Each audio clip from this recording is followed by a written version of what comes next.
श्रोता प्रेमियों, मैं राम सागर शास्त्री आप लोगों के समक्ष रखने जा रहा हूं एक प्रसंग। एक बार भूपति मन माही। देखिए, महाराज दशरथ के यहाँ 3 रानियां हैं, परंतु कोई पुत्र नहीं, और बिना पुत्र के सारा संसार सूना है। किसी कवि ने कहा है कि पति बिन सूनी मांग, पुत्र बिन है घर सूना, दो मुक्ति के मार्ग दो बिन है दुख दूना।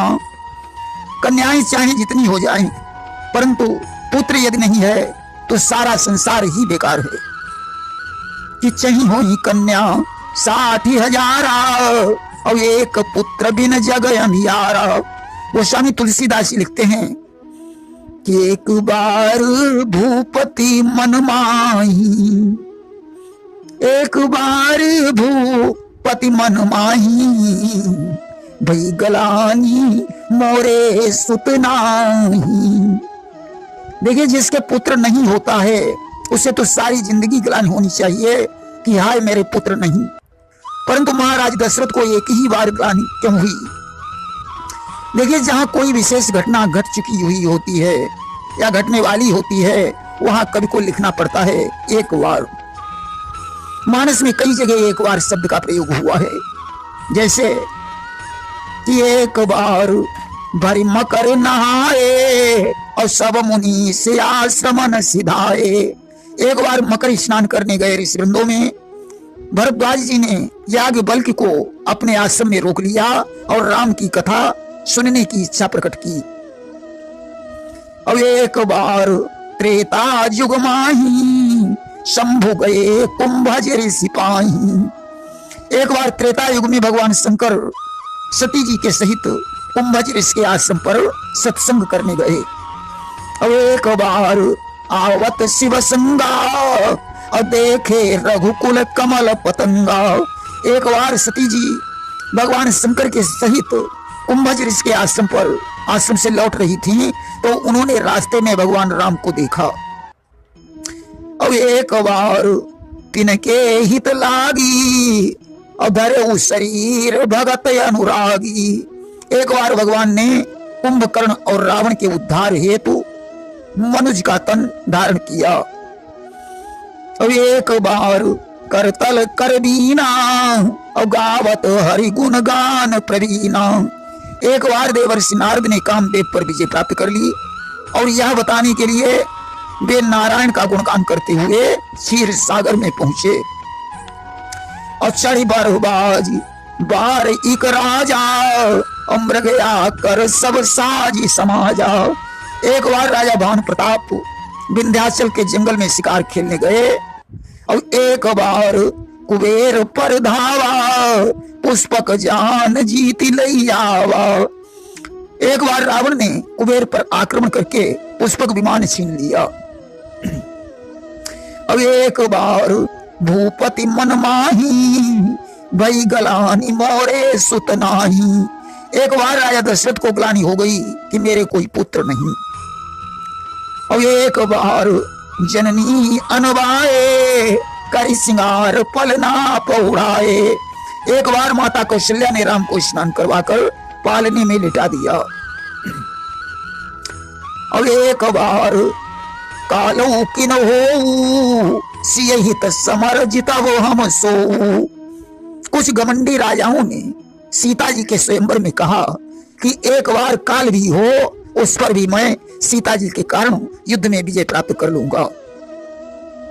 और एक बार सब सहित समाजा, राजसभा रघुराज विराजा। एक बार सभी समाज के सहित राजसभा में भगवान राम विराजमान हुए।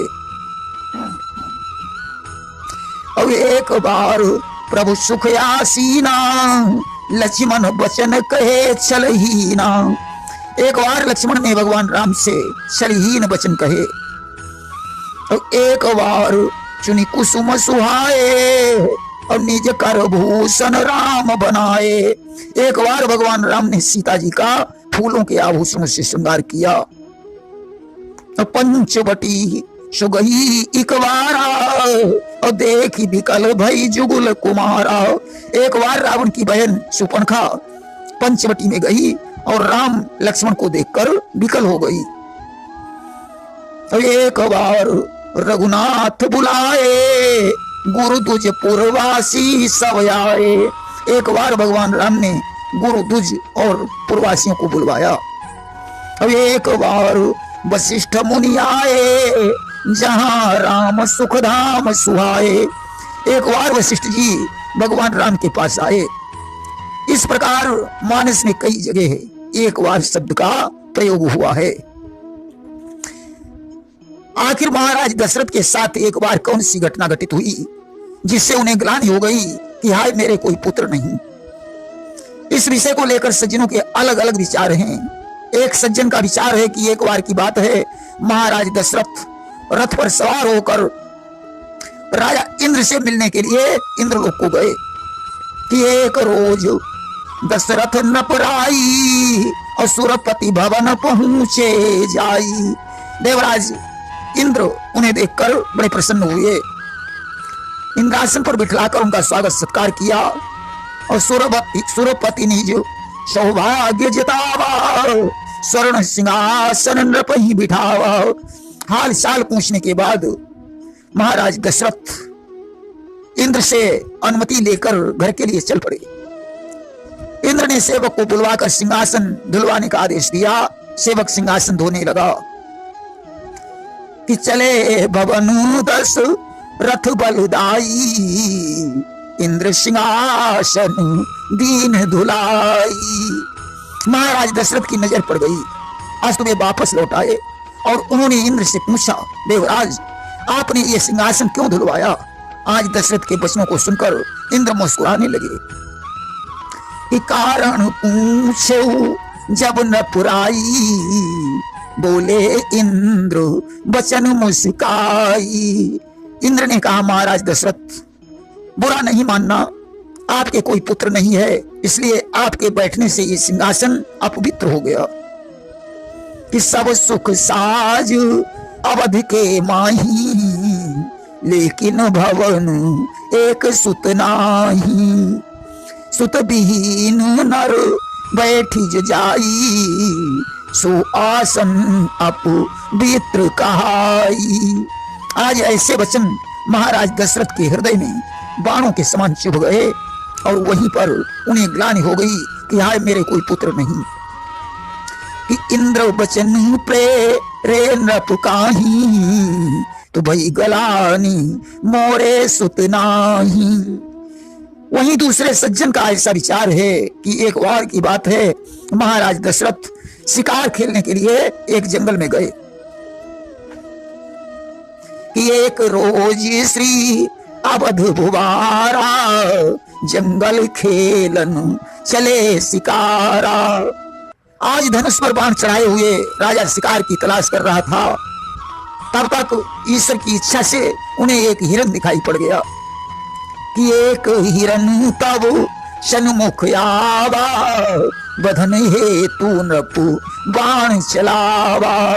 राजा ने उस हिरन पर शब्दभेदी बाण का संधान कर दिया, परंतु निशाना चूक गया कि यद्यपि सद भेद सर गए तहु चूकी निशाना गए। एक नहीं, दो नहीं, 10 नहीं, महाराज दशरथ ने सैकड़ों बाण चलाए, परंतु हिरन के एक भी बाण नहीं लगा। हिरन ने हंसकर कहा, महाराज आप अयोध्या को लौट जाइए, क्योंकि तुम्हारे हाथों से मेरी मृत्यु नहीं हो सकती है। कि बिहसी हिरन यस गिरा उचारी, तुम ते हो मृत्यु हमारी। राजा ने हिरन से कहा, आखिर तुम्हारी मृत्यु हमारे बाण से क्यों नहीं हो सकती है। उसने कहा, महाराज आप पुत्रहीन हैं। एक बार की बात है, ब्रह्मा जी ने प्रकट होकर हमें दर्शन दिए और उन्होंने हमसे कहा कि हे हिरन, मैं तुम्हें तुम्हारा भविष्य बता रहा हूं कि एक रोज विधि दर्शन दीना, एक रोज विधि दर्श दिखावा, दिन हम का भविष्य बतरावा। जो राजा पुत्रहीन होगा उससे तुम्हारी मृत्यु नहीं हो सकती है। कि होई भूप अपुत्र जग कोई, लौटा कर हाथ मृत्यु नहीं होई। आज हिरण के ऐसे शब्द सुनकर महाराज दशरथ का हृदय विदीर्ण हो गया और उन्हें ग्लानि उत्पन्न हो गई कि हाय, मैं कितना पापी हूं जो मेरे कोई पुत्र नहीं। कि हरिण शब्द भूले मन माही, तो भई गलानी मोरे सुत नाही। वही तीसरे सज्जन का ऐसा विचार है कि एक बार महाराज दशरथ प्रातःकाल अपने महल से बाहर निकलकर टहल रहे थे कि प्रातः काल श्री अवध भुवारा, महलन के बाहर पगुधारा। उसी समय एक वणिक व्यापार करने के लिए बाहर निकला। अचानक उसकी निगाह महाराज दशरथ पर पड़ गई। उन्हें देखकर वैश्य बड़ा दुखी हो गया। पिता ही समय एक वणिक सुजाना, निरखी भूप कहूं अति दुख माना। वणिक ने अपने साथी से कहा, मित्र, आज का दिन ठीक नहीं होगा, क्योंकि मैंने निसंतान राजा का मुख देख लिया है कि निज साथी ते कहूं बुझाई, आज न ठीक दिवस दिखलाई। साथी ने कहा, मित्र, आपकी बात बिल्कुल सत्य है। निसंतान राजा का दर्शन होने से बहुत बड़ी हानि की संभावना है। कि साथी काहि सत्य या बानी, निश्चय आजू होई बड़ी हानि। आज महाराज दशरथ के कानों में जब ऐसे शब्द पहुंचे तो हृदय के टुकड़े टुकड़े हो गए। कहते हैं कि गोली के भर जाते जख्म नहीं, जख्म भरते बोल के। बोली गोली से भी बड़ा काम कर जाती है। गोली का मारा हुआ व्यक्ति बच भी जाए, परंतु गोली का मारा हुआ व्यक्ति घुट घुट करके मरता है। कि सहन न भयऊ बचन न पुकाही, भई गलानी मोरे सुत नाही। आज ऐसे वचन सहन नहीं हुए और उन्हें तुरंत ग्लानि उत्पन्न हो गई, हाय, मेरे कोई पुत्र नहीं।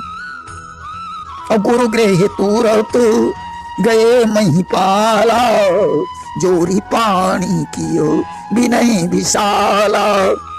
आज तुरंत गुरु वशिष्ठ के पास पहुंचे, चरणों पर मस्तक रख दिया और कहने लगे, गुरुवर, 3 रानियों के होते हुए हमारे कोई पुत्र नहीं है, इसलिए मुझे हर हालत में पुत्र चाहिए, वरना मैं इस दुनिया में मुंह दिखलाने के लायक नहीं रह जाऊंगा।